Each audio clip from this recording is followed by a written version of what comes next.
The other difference that we did want to talk about is in many cases you're going to want to have a black background.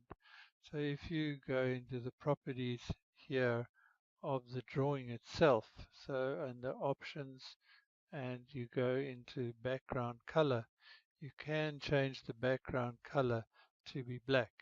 Now, I don't particularly recommend this. A lot of AutoCAD users like this, but I prefer it as being white. Certainly, maybe on the pages here, just like it is in AutoCAD.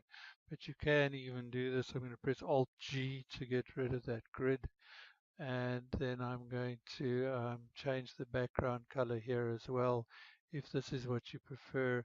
This is a drawing specific thing. You'd have to do this in each, and you see a convert foreground colors in accordance with the background color. So you say, okay, we're going to turn that on, and then we'll say okay, and there you can see how it's updated each of those things. And now when we're panning and we're drawing, you see what used to be a black background now is going to appear as white.